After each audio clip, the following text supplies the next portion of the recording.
Hello and welcome to News Central TV. I'm Darshan Usman. The top stories this hour. 9 feared killed in bomb explosion in Borno State. Death toll rises to 151 following devastating floods in Niger State. Away from Nigeria, Algeria sets himself on fire outside Justice Ministry over unauthorized fundraiser launch trial. Details of these stories and more shortly.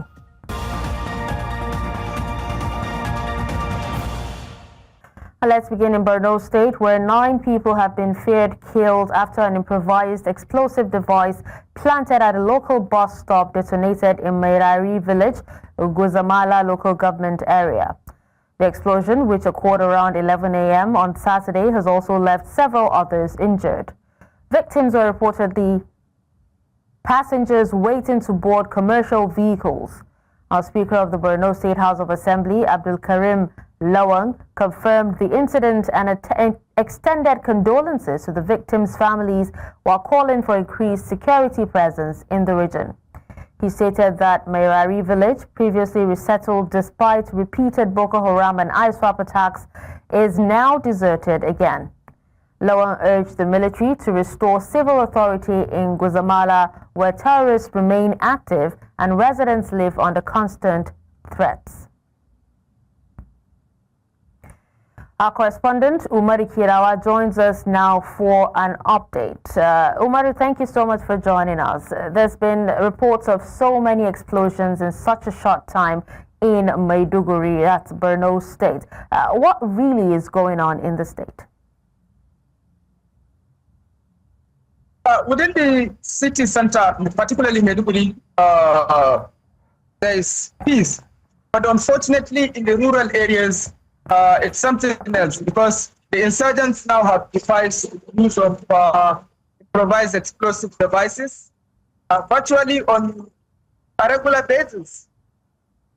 These things continue to cause serious concerns to residents and, of course, to the security as well. And in some areas, apart from the Guzamala, which led to the death of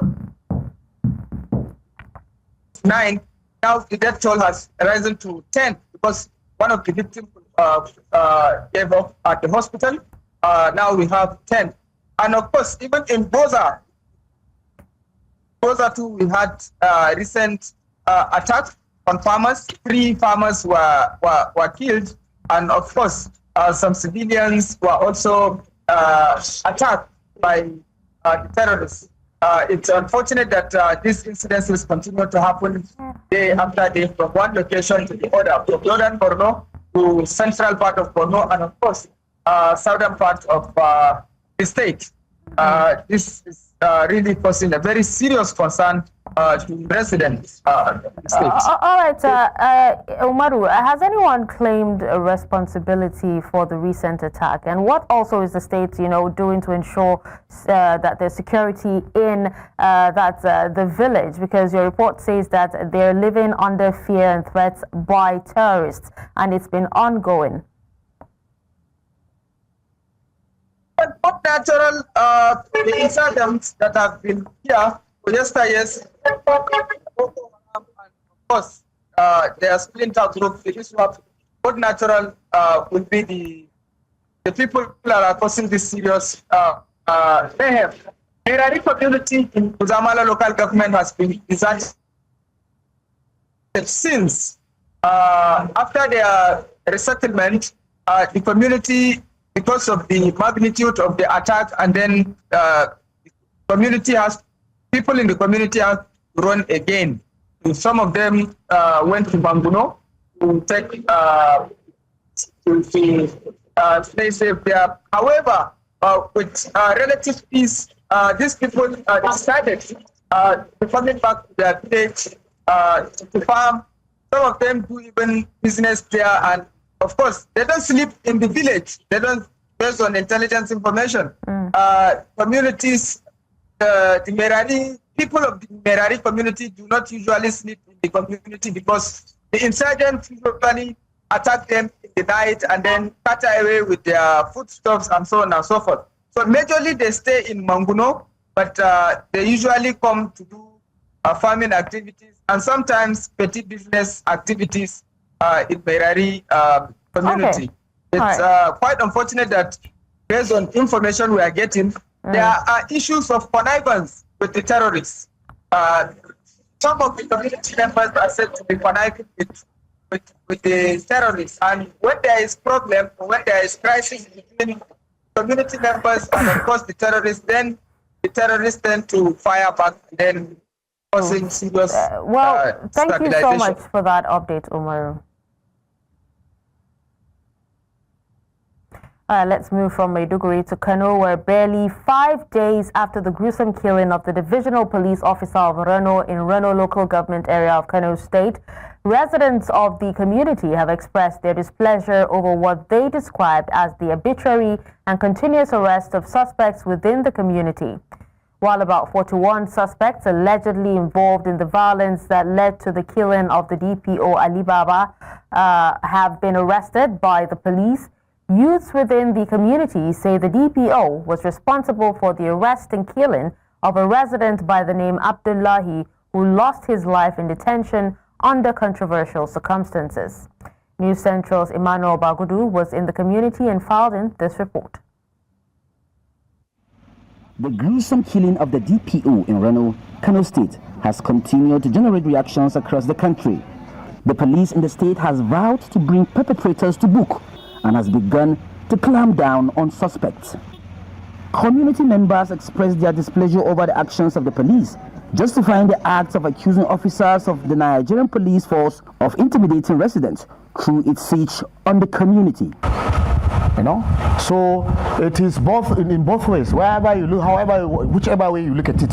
If you look at it from the side of the youth, okay, this is what they have displayed. And if you have listened to what people have been speaking up, you know, all people are condemning it, whatever may be the case. You know, it's highly condemnable. People, we don't like it. They also allege that the slain police officer displayed acts of unprofessionalism and gross misconduct while alive, and maintains he was responsible for gross human rights violations of suspected detainees.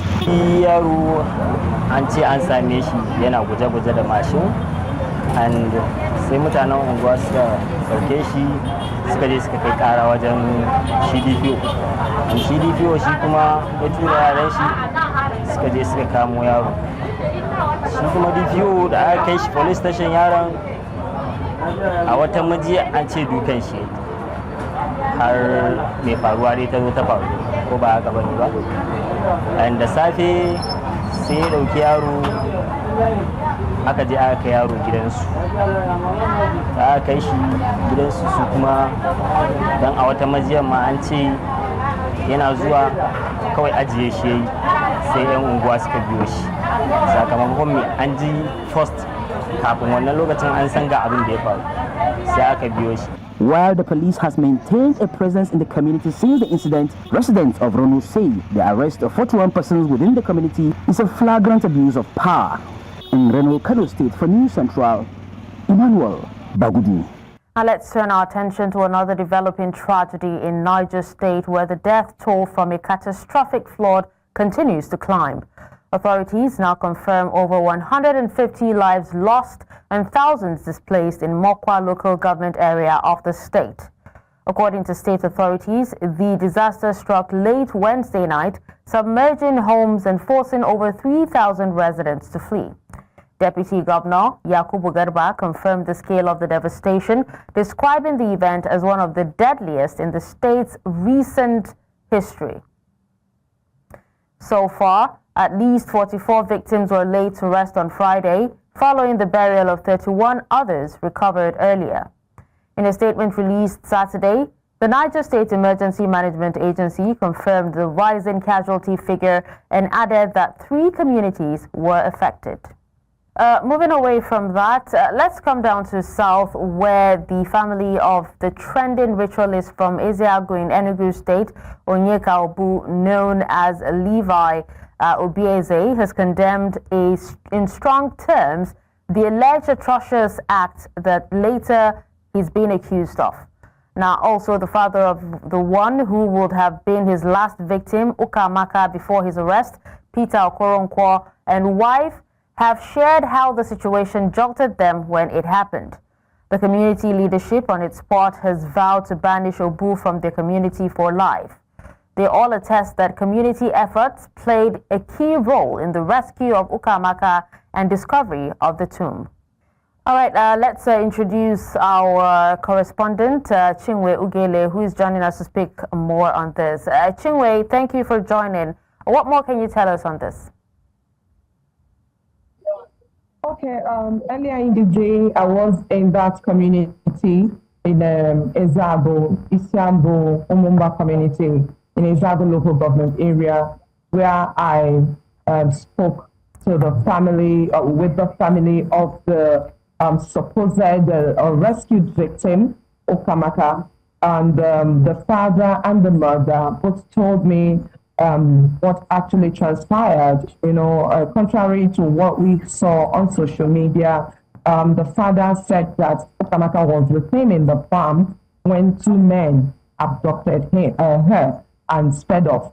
But then he alerted the community. And they went into search. Then incidentally, the leader of the vigilante group, Mr. Okorie, was in the farm doing something. I don't know, remember what he said he was doing. And then he saw the bike pass him with that child, and she was gagged. He also alerted members of the community, and then they moved into that very house where they saw the guys taking the girl into. So, but today the community also came out to say that enough is enough, that it is a crime, it is a taboo for such a thing to happen on their soil, especially when it's coming from someone who should be a protector of the land, like the native doctor that is in question. So, and the family members of this man have also condemned the act because they didn't know, according to them, they didn't know he was into such an act. And the community has also vowed to banish him from the land forever. All right, let's take a look at this before we come back.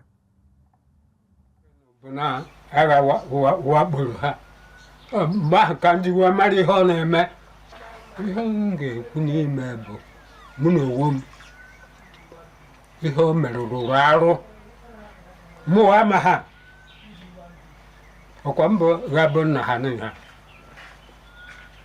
iho meruru arụ obu aka do mmadụ mmụta nke o ji obodo bụ ya dị na mma bana ndị ba ya dakpo ụda gwa ahụ mana ọ ewere n'odibe bụ ọ bụ na ọ na-aga na ọ na-aga na anaghị eme ihe ọjọọ o wee mee ihe ọjọọ nwa mere ọ bụ adịghị m mma nye ekwe meshin bụ ya ke shift to machine o shift to machine the next no mezi o bia kwa machine bascula aka buru nwa m bu ya na machine shagri gasike o gasike manariziam amazim ihe ngeme ihe ga-ekwu bụ na Chineke anagolo otuto na ekpere niile na ekpe na Chineke azago onye na ihe debe nna m azakwugo onye obu madam ma nufu no man ele teme wom ele teme wom ele teme wom afuma Yes, when you have a now again, we can make yesterday. Man, yeah, one month they will. Do good abako, aku when do good abako. Me case no nya ha apply no obodo. My government is going to give more why you they apply no obodo and it's forever. Have been any updates, from the authorities, especially the state, on this?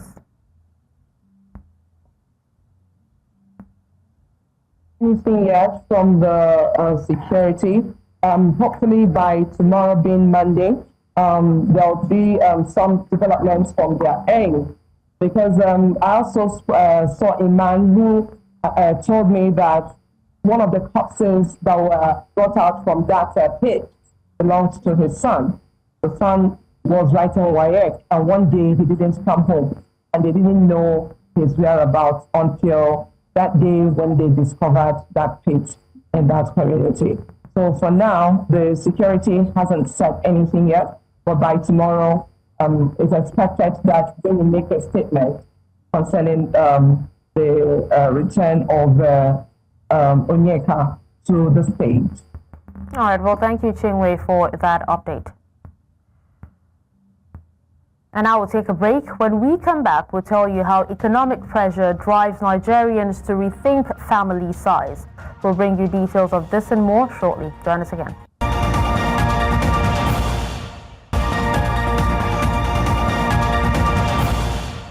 Now we will be going back to the devastating incident that actually occurred in Niger State with the catastrophic flood and how so many people have lost their lives and so many properties have been destroyed. We have our correspondent now, Joshua Mairari, joining us for more update. We will also be having climate expert Abdullahi Ushuni.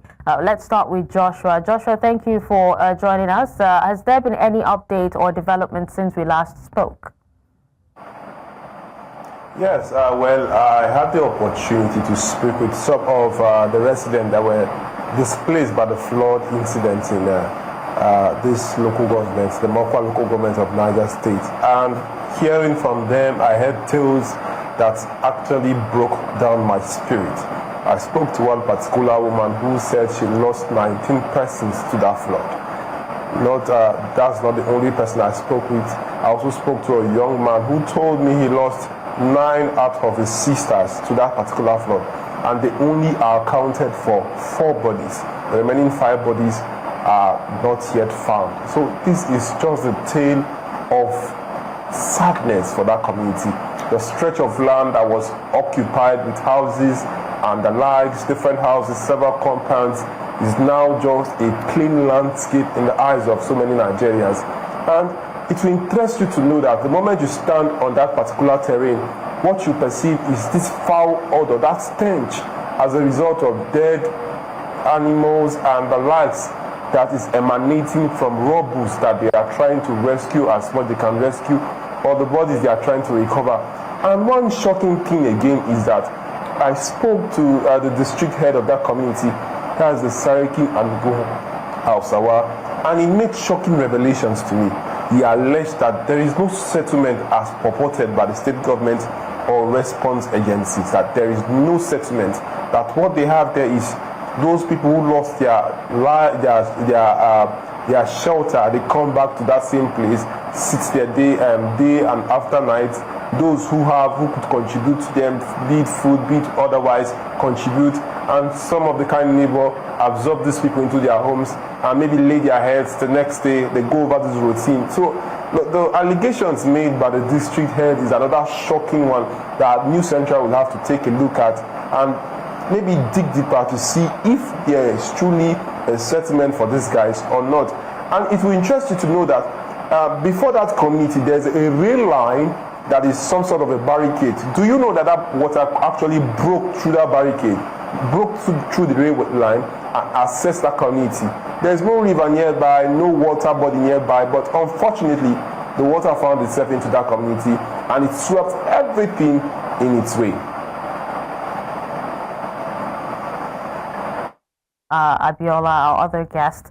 Abiola, if you can hear me, thank you for joining us once again. Speak to us on the specific climatic patterns that might have contributed to the extreme flooding in Niger State, because you heard our reporter just say that there are no rivers close to the area or the community that was washed off. So first off, we should recognize that water will constantly find its level. Whether we have a water body close to it immediately from what we see, or the particular community or the annexed communities around there is around a floodplain. And that's something we should also consider. What we always keep forgetting is that if a community or a set of community are built around a former river plain or a former floodplain, and there is increase in water level from the nearby river or nearby stream due to, of course, climatic factors.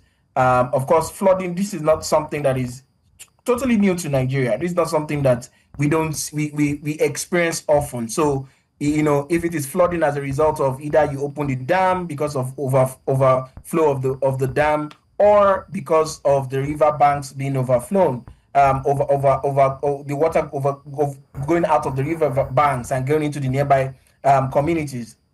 So when you look at all of those factors, you find out that many times you find residencies either as squalors or either as sprawls, urban sprawls, that are not necessarily approved or regulated. And if they are regulated, that's also another question, that are actually on floodplains. And that's the aspect of us speaking to, the dynamics around that. But fundamentally, with climate, we all already know that with now the increased getting into the full-fledged rainy season, you'll be experiencing a lot of, water level rise. And with the attendant water level rise and the fact that the soil is not able to move out or drain the water as quickly as the water is there, you then begin to experience significant amount of flooding. That's on one side.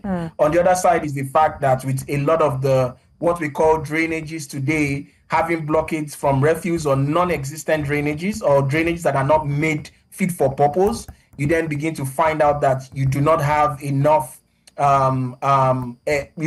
mechanism of moving that excess water that is coming as the flood into, some other larger reservoirs or some other larger places that water body would have had. So it's a combination of factors. Fundamentally, yes, we can talk about the climate because, of course, there's increased water level as a result of, weather changing in weather patterns from more rainfalls, higher levels of water rise, but there's also, a combination of factors of the human factor part where people are now settling in areas that are supposed to be floodplains, and then there's not appropriate drainages, or if there are drainages, those drainages are blocked. As the case may be. So it's a combination of factors. It's not just okay. So that's urban planning or lack of urban planning, plays a role in amplifying the flood risks as well. Yes, absolutely. So first off, we don't want to lose. I don't want to use the word loosely and say urban planning, because the truth about it is that there's one thing to actually do an urban plan. There's also another thing to actually enforce that plan. And there's also another part of it is that how recent is that actual plan as compared to the contemporary event. So, for instance, having a background in urban planning myself, I do remember that quite a number of states or locations across the country used to have what you call, a development plan. You have a 30, 40-year plan. But if you ask today, how many states do still have those kind of plans existing? Because those plans actually get outdated and they are supposed to actually be updated. So many factors, and that's why I try to put it into the ambit of human factors. But just hitting it on the head by urban planning, we speak to a lot of things around governance and administration around urban systems, and urban planning is just one aspect of it. But what exactly are the mechanisms we have in place for governing everything that relates to managing land allocation, enforcing urban planning, and ensuring certain things like flooding does not happen? So there's a governance component to this, and this is something major as a country, because this is something that happens every year. And it's something that we should look into as a country to ensure that we don't lose lives, we don't lose properties every time this happens. Okay. Well, thank you so much, Abiola. And also thank you so much, Joshua, for your update. We appreciate you for your time, Abiola. Thank you very much. Away from that, reactions have trailed the issuance of a new executive order to lower project costs, attract more investors, and enhance revenues from operations in the oil sector by President Bola Tinubu.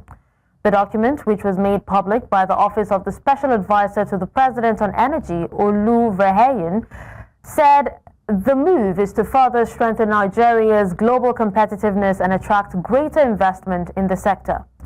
The Upstream Petroleum Operations Cost Efficiency Incentives Order 2025 introduces a new performance-driven framework that links tax incentives to verifiable cost savings, benchmarks operations by terrain, and protects public revenues while rewarding operational efficiency.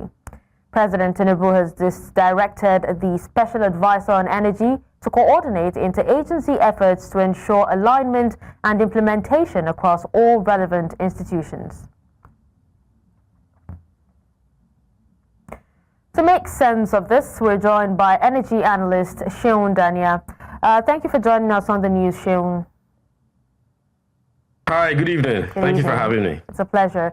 Now, with oil production increasing to 1.61 million barrels per day, how would you assess the sustainability of this growth in light of the new reforms?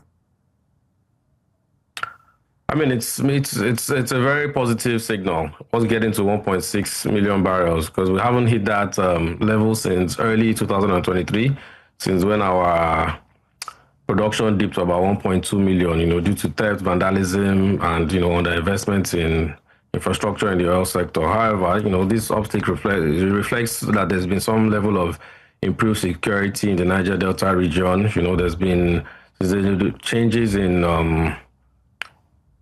the board of, the NNPC and all of that. There's been, probably faster project approvals and reforms since 2024. And I mean, that has renewed investor confidence.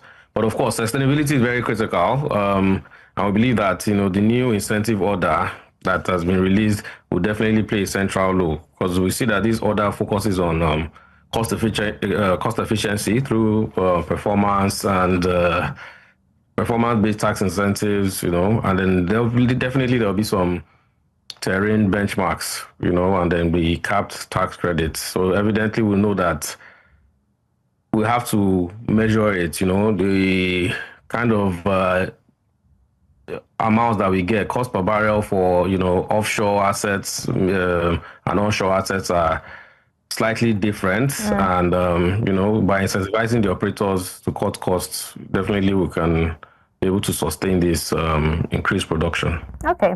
Now, the executive order emphasizes the application of local content requirements without hindering investments. How can the Nigerian Content Development and Monitoring Board balance local capacity limitations with the need for foreign expertise and investment?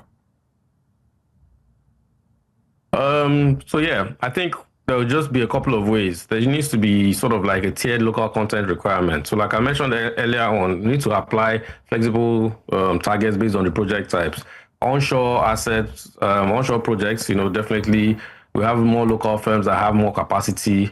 It's slightly different, and it's different from kind of like, offshore assets. So I believe if you have like a tiered system whereby they can enforce higher local contents for onshore, and then, for deep offshore projects, they can kind of like, reduce or balance out what it is. And then, of course, there needs to be stuff like mandates whereby the foreign companies need to partner with local firms, in these joint ventures, ensure that there's a lot of knowledge transfer while ensuring that the projects stay on track, and make sure that our production and doesn't hinder our production.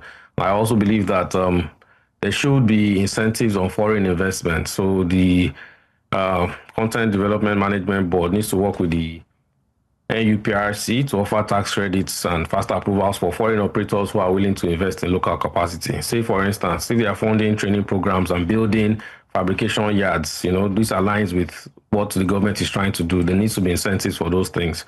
And of course, as a Nigerian businesses, we need to ensure that there's transparency in order to further boost investor confidence and build trust where things are, where things are a little bit sketchy, so that the policy can actually see the light of day. Okay, now still speaking on the policy, what specific initiatives are being considered to enhance local capacity in the oil and gas sector, ensuring that local content requirements are met without compromising project timelines or even costs?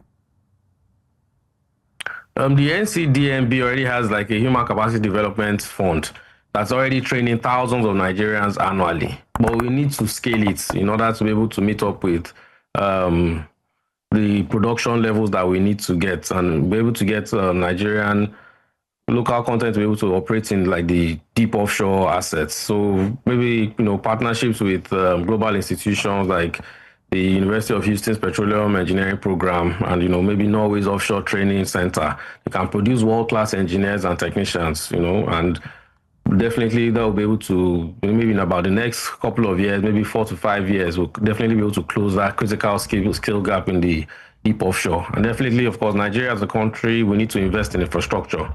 Local capacity depends on facilities like fabrication yards, testing labs. We have examples like the Lado Free Zone in Lagos, which is a success story that's been handling a lot of major projects. So expanding such hubs to regions like Warri, Bonny would definitely boost capacity without delaying projects. And of course, we also need to focus on technology transfer programs, whereby the NCDMB can mandate these foreign operators as a condition for their contract to transfer specific technologies to local firms. So for instance, if like a Schlumberger is providing drilling services, it needs to train Nigerians on advanced, seismic imaging tools, which will build long-term expertise without, disrupting the current cost of the projects. And I believe, so finally, I think like with the small businesses, SME support and financing, because there are a lot of small businesses who have this capacity, and they are the backbone of local content, but they often lack capital. So if we have the NCDMB Intervention Fund, they've been disbursing over $500 million since 2017. They can offer kind of like low interest loans to these or grants to these local firms to upgrade their equipment and be able to bid on larger contracts, which usually go out to these foreign entities. We're sure that we can be able to deliver on time and within budget. All right. Well, thank you so much, Seun, for your time and speaking on this. Thank you very much for having me. Away from that, in Nigeria's current economic climate, more families are rethinking how many children they can afford to raise. With inflation biting and the cost of living soaring, family planning is becoming not just a health option, but an economic necessity. News Central's Sewese Anyo reports.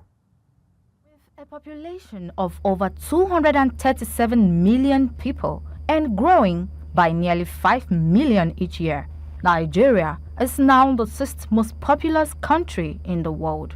And in today's harsh economy, more couples are choosing to limit or delay childbearing. Many families are coming up with coping strategies for them to cope with the prevailing economic situations. And part of the options that some of the families, particularly young families, have opted for is that of, family planning. In other words, either spacing the number of, spacing the way they give birth and putting a cap on the number of children they would have. Because the cost of parenting is becoming very, very prohibitive. This our country get money, but our leaders then they chop am alone. Since we our senior man, our daddy enter seat, hungry just they catch us. Even Gary wey person been dey see drink before time of Buhari, person dey see Gary drink again. You go hustle like this, you go hold 10,000, you don't know where in they go. I don't go lie for you. My father gets 3. So me I go add 2, that is 5. I don't care how it tough reach. According to the World Health Organization, family planning empowers individuals to decide the number and spacing of their children through the use of contraceptives. But experts say Nigeria's rising cost of living is making that choice a necessity, not just a right. The issue of family planning is not a national policy. Unlike what you used to have in a country like China, for instance, where it is a national policy that you not have more than X number of children. In this instance, this is just a purely advocacy issue. It's a voluntary issue. But the advantage is that, the less number of children we have, the more we have a population that is manageable. Even me, I don't understand how this Nigeria can be again. Because since I was born, I see many presidents many governors in my state, how they do their own things, but this one don't tire me, I tell you. To get what you need now is hard for you. It's hard for you to get what you need. To expand access to family planning, the Lagos State government is training local medicine vendors to offer safe contraceptives in underserved communities. Our major objective is to improve quality to life. We feel that without looking at the bottom of the pyramid and at the same time looking at underserved communities, we're not doing justice to the provision and accessibility of healthcare service. As times change, so do choices. In a time of rising costs and shrinking incomes, many Nigerian families are choosing to plan not just for fewer children, but for a future they can afford. In Lagos, for News Central, Sewisi Aino. Coming up, Algerian sets himself on fire outside Justice Ministry over unauthorized fundraiser lunch trial. We'll tell you more after the break. Join us again.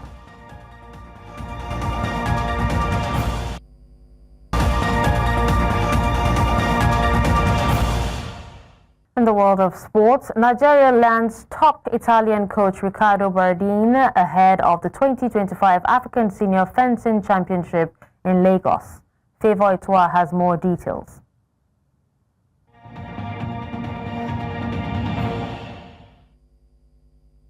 And in sports, Super Eagles coach Eric Chell has retained 4 home-based players: Saviour Isaac, Sadiq Ismaila, Sikiru Alimi and Papa Daniel for Nigeria's upcoming friendly against Russia on June 6th at Moscow's Luzhniki Stadium. These players were part of the 25-man squad that participated in the Unity Cup in London. The rest of the home-based contingent have returned to Nigeria. The Russia match is part of Nigeria's preparations for the 2025 Africa Cup of Nations.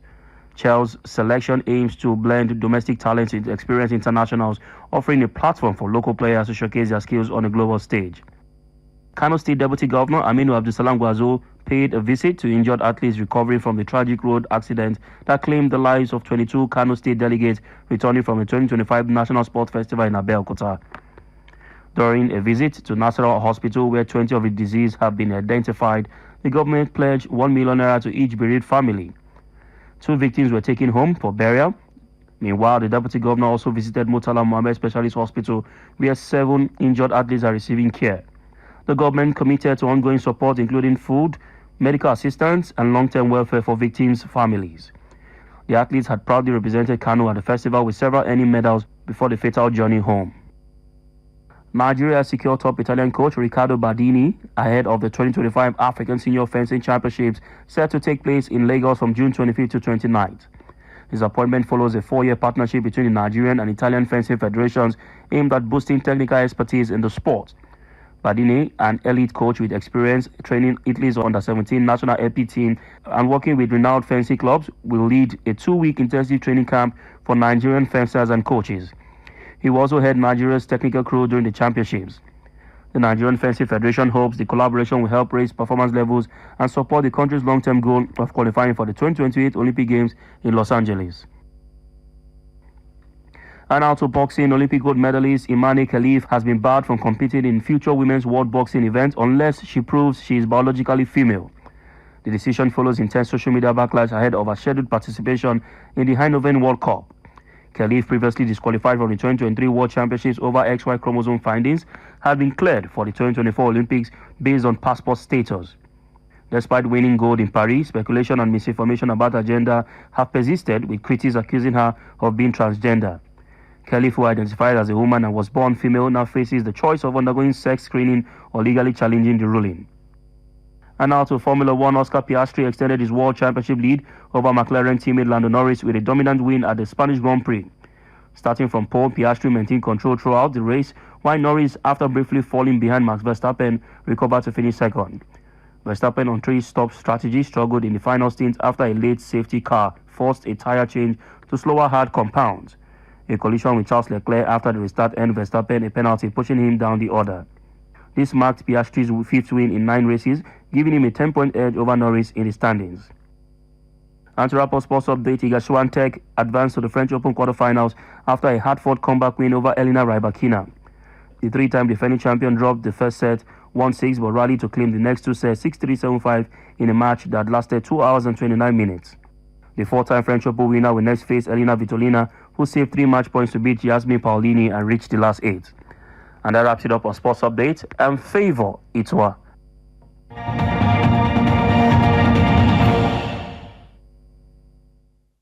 That's all at this hour. But before we go, let's take another look at some of our major stories. We told you that 9 people have been feared killed after a bomb exploded in Borno State. We also told you that the death toll has risen to 151 following devastating floods in Niger State. Finally, you heard that an Algerian has set himself on fire outside Justice Ministry over unauthorized fundraiser launch trial. Remember, you may send your eyewitness report to the WhatsApp number on the screen. Do follow us on social media. We are at News Central TV. You can watch News Central live on DSTV channel 422, GoTV channel 23, Star Times channel 274, Avo TV, and YouTube. Many thanks for watching. I'm Darshan Usman.